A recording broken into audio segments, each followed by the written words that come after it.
Hello and welcome to the video lecture program. मेरा नाम रश्मीत कौर है और मैं गवर्नमेंट पीजी कॉलेज अंबिकापुर में वाणिज्य संकाय में सहायक प्राध्यापक हूँ। आज के इस सेशन में हम व्यापार चक्र के दो बहुत महत्वपूर्ण सिद्धांतों पर चर्चा करेंगे।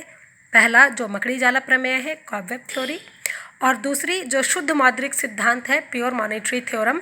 इन दोनों की ही आज हम बात करेंगे। सर्वप्रथम हम मकड़ी जाला प्रमेय से शुरुआत करते हैं और यदि हम इसके प्रतिपादन की बात करें, इसका डिमॉन्स्ट्रेशन 1934 में निकोलस काल्डोर के द्वारा सर्वप्रथम किया गया था। यह मुख्य रूप से सरल तकनीकों का विश्लेषण है और कृषि उत्पादों पर आधारित है।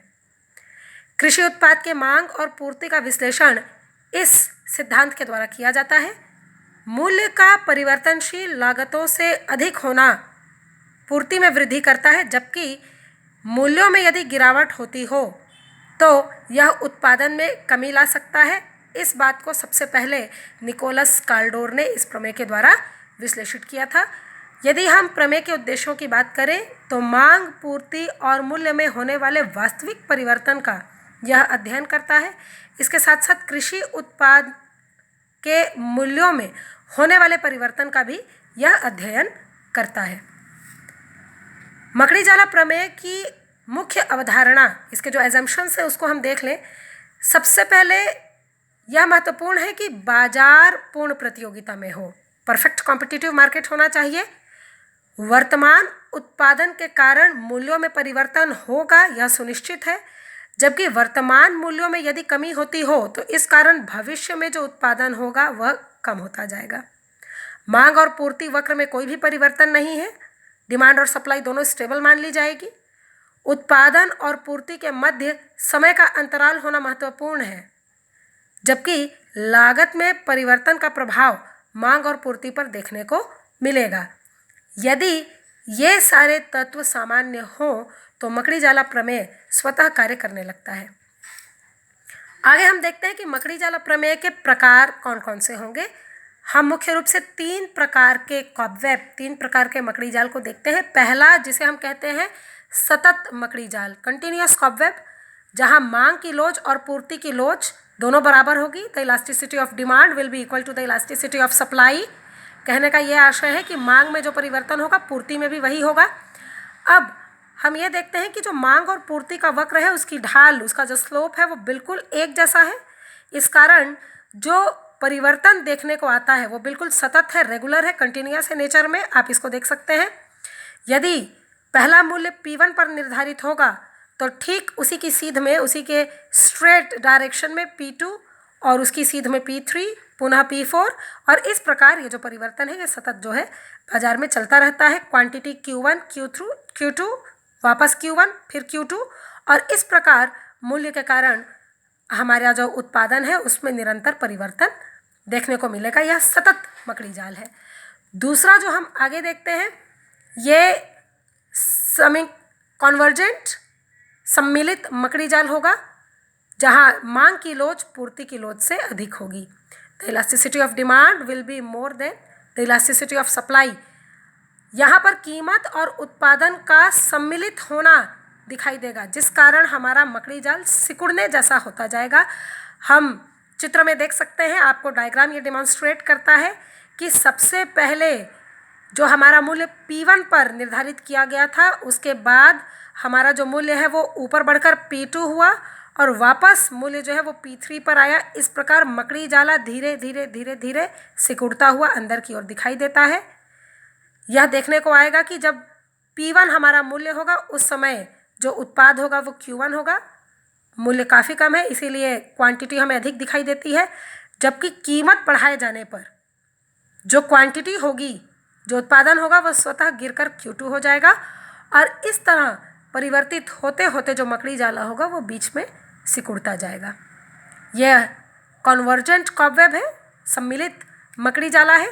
और जो तीसरे प्रकार का मकड़ी जाल है वो डाइवर्जेंट, भिन्नात्मक मकड़ी जाल होगा। यहाँ मांग की जो लोच है वो पूर्ति की लोच से कम होगी। Elasticity of demand will be less than the elasticity of supply.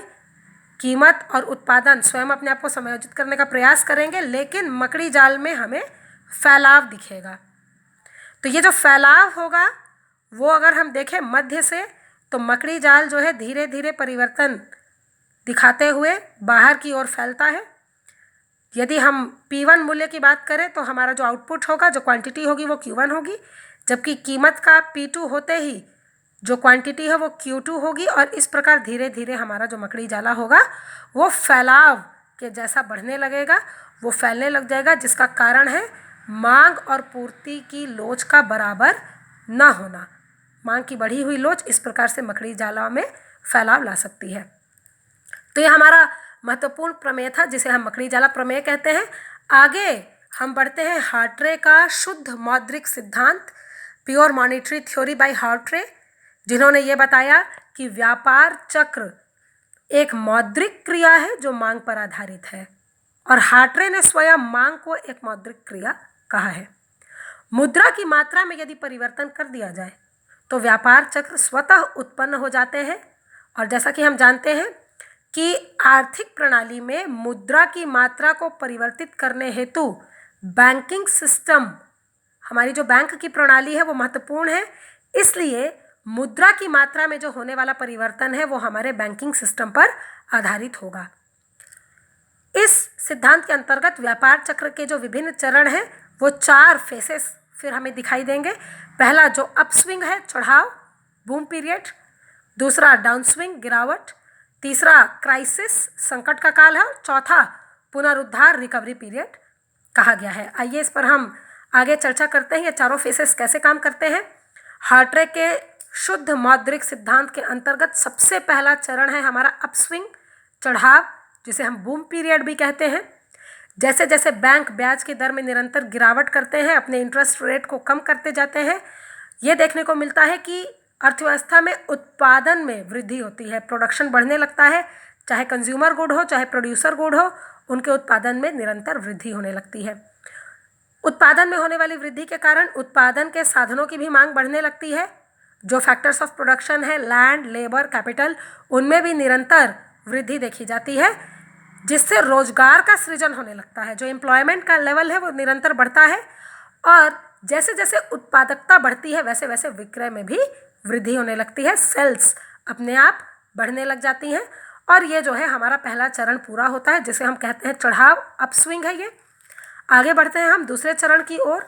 जो हमारा सेकेंड फेज है वो है डाउन स्विंग, गिरावट। गिरावट में सबसे पहला फेस ब्याज की दरों में होने वाली सर्वोच्च वृद्धि होगी। धीरे धीरे बैंक ये देखते हैं कि ऋण की मांग बढ़ती है, इसीलिए ब्याज की दरों में वे वृद्धि करने लगते हैं, जिसका सीधा सीधा जो है प्रभाव हम देख सकते हैं उत्पादकता पर, प्रोडक्टिविटी पर नेगेटिव इफेक्ट होगा, ऋणात्मक प्रभाव होगा, उत्पादकता गिरेगी। जैसे ही उत्पादकता में गिरावट देखी जाएगी, रोजगार, आय, इन दोनों में ही कमी आने लगेगी, जिससे आर्थिक क्रियाओं में शिथिलता होगी। अतः ये जो है गिरावट के मुख्य कारण है। इस प्रकार हमारी बढ़ती हुई अर्थव्यवस्था जो है वो नीचे की ओर, गिरावट की ओर अपने ढाल को दिखाती है। हमारी आर्थिक प्रणाली संकट में है, क्राइसिस की ओर पहुंचेगी, जिसे पहले हमने डिप्रेशन के रूप में पढ़ा था। साख पर बैंकों का बढ़ता हुआ नियंत्रण और ब्याज की दरों में होने वाली वृद्धि, इन दोनों के कारण आर्थिक प्रणाली संकट में है।